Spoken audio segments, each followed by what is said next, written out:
Who doesn't love a good heist movie? I've been a fan of this genre since I saw the first Ocean's 11 movie with Brad Pitt and George Clooney. And yes, I know that's not the original Ocean's 11 movie, but look at me. Do I look old enough to have watched that first movie with the Rat Pack? Has anyone my age actually watched that first Ocean's 11 movie? Never mind, don't answer that. Yes, it's a very fun genre, but not all heist movies are created equal. And yet, it continues to be a very popular genre, and Hollywood is more than willing to keep giving us movies that are like this. And honestly, I am so excited for what Michael Mann is going to do with Heat 2. I do enjoy this genre. Den of Thieves 2 Pantera is honestly kind of a bit surprising. By that, I mean that the first movie was not really that well received, so the fact that they decided to go make a sequel, it's surprising. But the real question is, how does this movie fare? Is it better than that first movie? Is this a sequel worth going to see? Let's discuss.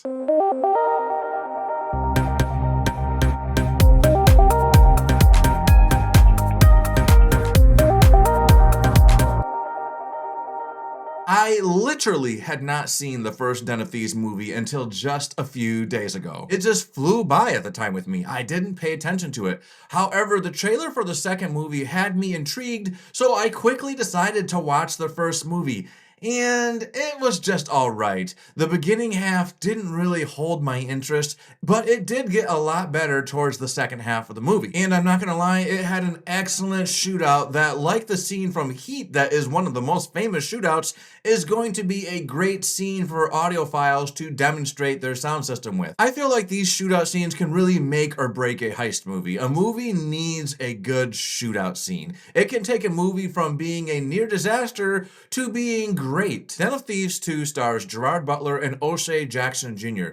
There's a lot of others in this as well, but in the interest of not embarrassing myself with my famously bad mispronunciations of people's names, I'm gonna stop right there. It picks up a few years after the first movie and has Gerard Butler continuing to pursue the thief that got away. If you recall, at the end of the first film, Donnie, played by O'Shea Jackson Jr., was able to not only steal all the money, but he got away with it and he made his escape overseas. However, like any good thief, he's not in this for the retirement. He's in this for the fun, for the challenge. He even says so in this movie. It's not about the money.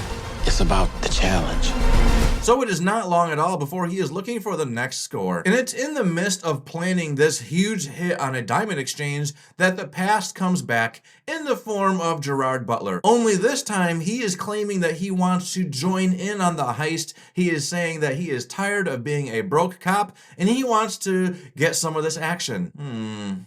To start off with the positives, I do want to say that I love both of these leads. Gerard Butler is a great actor, and he really knows how to control a scene with almost no effort. He's oozing confidence, and it was nice getting to see more of his complex character. Like Al Pacino's character in Heat, he is obsessed with his goals, and he even lets his marriage fall to the wayside just so that he can get the resolution that he's looking for. O'Shea Jackson Jr., I never would have thought of this guy as a suave thief or an elegant con man, and yet he sells it quite well. He doesn't come off as a man that is oozing natural intelligence, and that's exactly why his character is frequently underestimated, and that's exactly what he wants. He wants to stay low on the radar. I did enjoy the chemistry between these two leads, but it was hard to escape the shadow of Heat, at least for me. I feel like this movie and the first one both wanted to be the new Heat, but neither of them really did anything unique to stand out and become that. When Heat came out in the 90s, Robert De Niro and Al Pacino were at the top of their careers.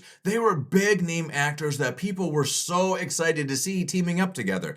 O'Shea Jackson and Gerard Butler, they are not nearly on that level, so there's not quite the same excitement or hype behind this pairing of actors. And as a result, it feels like this movie is very much stuck in the shadow of Heat rather than trying to be its own thing. Like the first movie, the first half of this movie also struggled to keep my interest. It just kind of felt like it was meandering a bit, spinning its wheels, if you know what I mean. In the second half, it started to get more interesting, the plan starts to take hold, and I was on the edge of my seat watching it all unfold. I love watching a plan come together and seeing some of these clever ideas that the thieves come up with in order to make their heist work. Well, that's very fun and enjoyable. But then it starts becoming kind of a mess and my enjoyment started to fall down. There are way too many plot twists for this movie's own good, and it tries way too hard to be clever, and as a result, it ends up not clever at all. And these characters, they make some mistakes that have you thinking that they are incompetent idiots and wondering how it is at all that they managed to achieve any level of success and why aren't they already caught? There's a lot of poorly written scenes, and not just that, some of these scenes are straight up corny and just not landing nearly as much as the writer and director thought it would. You can tell that they really wanted to inject some humor in this story, but it just did not work for me. It came off as corny and forced. For me, these issues pulled me out and diminished my enjoyment and had me wishing I had just stayed home and watched a better heist movie. And I'm not just talking about Heat, although clearly I do love that movie, but there's other excellent heist movies out there. The Ocean's trilogy is awesome. The Town with Ben Affleck, also awesome. There's even a movie called Takers with Paul Walker. That was not too bad either. All of those movies are a better heist movie than this movie and the first movie. If you're a fan of Gerard Butler, you might find stuff to enjoy, but for me, the movie loses its way in the second half,